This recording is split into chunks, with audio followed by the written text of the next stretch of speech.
You like cigars, you gotta love the tobacco from the Dominican Republic. I would go out to say your favorite cigar is probably made in the Dominican Republic. And we are here, guys, in Villa González, Santiago, Dominican Republic. This area is called the Cibao area, but this particular area is called Villa González. This is tobacco capital. This is tobacco land. Everything here is mainly derived from tobacco. Fields and fields and fields. You see the houses there to dry the tobacco. Fields and fields and fields of tobacco. And I can't count how many factories of people working the tobacco fields there are just in this region. If you're a tobacco lover, a cigar lover, I'm telling you, this is tobacco heaven. And guys, I'm on this journey, right, of showing you guys how the tobacco process is done from start all the way to finish. From like seed and ground all the way to like the puff of the smoke, right? And you know, my grandfather, I'll give you a little background. My grandfather was a tobacco farmer and a tobacco entrepreneur. You know, he made his money in tobacco, but I never really got to meet him, maybe once, right? And my uncles, his sons, only one of them is really into tobacco. He knows everybody. But I've had this like, and I've been living here now for 2 years, Dominican Republic, and I've had this like, you know, intuition, this inner thing to get into the tobacco world, know about it, because my grandfather was really a bit of like a prominent person in this, and I feel connected to it, right? So you're on this journey with me. So I'm gonna go over everything, right? I'm not the expert. I'm just gonna tell you straight up, I'm not the expert, but I am the person that is gonna be able to get all the experts to really kind of tell us about the process of growing this particular tobacco and why the soil here is one of the best in the world to grow tobacco. And so I'm in this, guys. I'm in this journey with you guys. I've been around cigar lovers. A lot of my friends smoke cigars. I'll smoke one or two here and there, nothing crazy, but these people love it. And when I brought them down here to go visit all this, and I showed them little things about the tours and the distributors, and they were in love. They were in love. They were like, why aren't you showing more people about this? And I said, well, I don't know. I just do it for fun. So guys, I mean, I don't really have anything to sell you. I don't really have anything to really, like, you know, kind of say, hey, you know, whatever. But if you do like this stuff, you want to know more about it, you know, subscribe. I have a link there in the bottom where I'm just gonna update you guys on stuff that I find that I can't put on video, or it's too, I just want to show you guys right away. Just put tobacco or cigar in the comments and I'll send you that. It will also be in the video below. It's like a newsletter, you know, I guess, showing you all the little things that this tobacco land has to offer, right? So kind of back to the story, right? I was so enamored by how much love of my friends had smoking the cigars, looking at the tobacco fields, just like being in the ambiance of it. It was like heaven to them. And so here I am giving you guys the journey. And so let's walk a little, right? I really don't even all right, so these plots of land, right, they're all either owned or leased. So there's the tobacco entrepreneur, farmer, right? He either owns it or leases it, the land, and has cultivated tobacco. Now the tobacco is cultivated in around October-ish, all the way to like February. Right now it's January. So this, I've seen this maybe once or twice already, this crop, like in this season. So in my other video, I showed that the other side, there's the irrigation. There's a new, they have an irrigation. This one does not have an irrigation. This relies solely on water that comes from the sky, you know?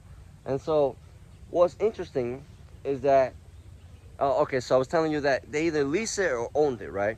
So when they lease it, you know, they're obviously paying rent and all this, and then they're farming this in October, drying it out is done. It's done basically by February. Then it gets dry aged out there, and then it really just depends on how the tobacco entrepreneur or the farmer conduct his business. So a lot of people here just dry it and then they sell it off to a bigger distributor, which we're gonna go there one day. It's in Mocha, and I've gone there with my uncle, bringing like thousands of pounds of tobacco in a big truck. That's kind of what quite an experience. Maybe I'll show it here in this video if I can link it in a little bit.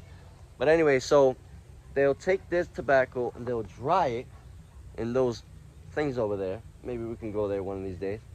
And then they sell it either all to a distributor. Now, there are some people that dry it themselves and cultivate it and then bring it to their own factories, because there's a bunch of factories here, and then that's rolled up and sent cigars to the United States or Europe. It kind of reminds me of like American Gangster, you know, when Denzel Washington goes to Thailand and he sees all like the poppy seeds and all. This is like kind of the same thing. If you ever wanted to come here and get the best, like see the best tobacco, see the best cigars, this is it right here, guys.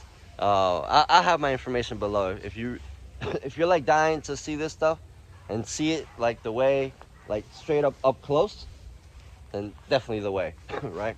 So another thing that I've seen is that they will take all this tobacco, dry it. It is brought to the distributor. There's a big one in Mocha. A lot of these people bring it over there. They pay by, it's by kilo, but quintale is the word. I'll figure out what that is. It's like maybe like 5 kilos at a time or something like that, but it's based on the kilo. And then they buy it at a certain price, and then they have their own aging process, and then they may have a cigar factory or cigar distribution to the US. Some people here though, some of the small distributors will buy it aged here.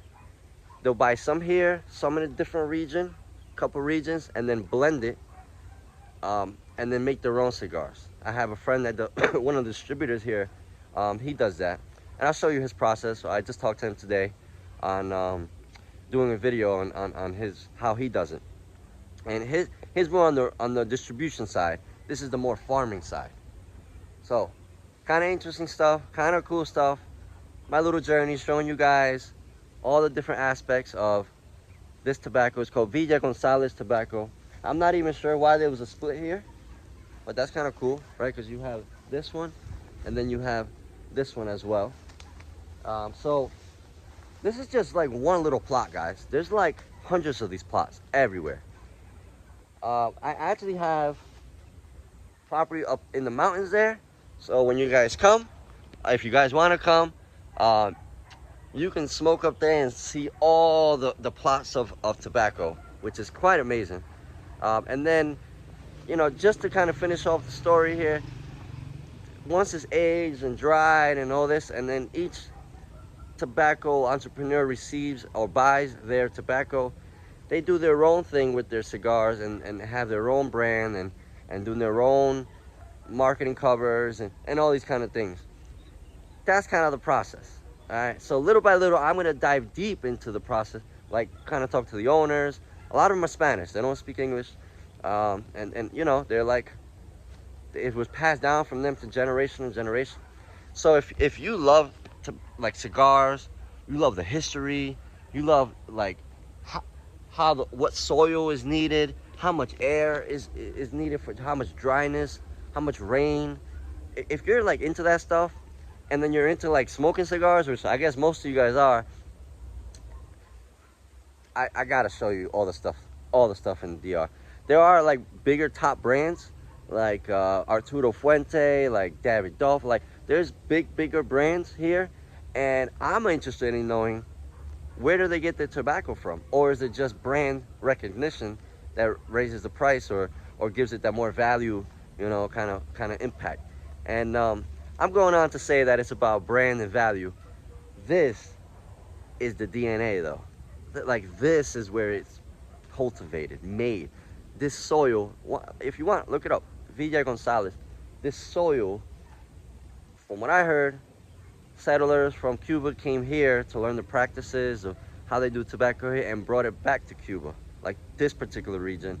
And I was told by some family members that my grandfather and Cubans were linked up in that story. You know, now we could talk to Cubans and see what they got to say. But guys, my journey, right? Giving you guys the real, the authentic, and I want to just kind of show you how it all goes down. Like I said, if you like this, you want more of this, just sign up for my, I guess, newsletter or whatever you want to call it, down below there. Just an email. I'm just gonna update you guys, or subscribe to the YouTube video so you can keep getting more of this. Hey, interesting. I'm gonna show you guys more. I have to kind of give you as much value as I can before like February, March, before the season's over. So I'm on a hunt. Stay tuned. I'm Manny. Check you guys out. Yeah, pretty cool stuff. All right.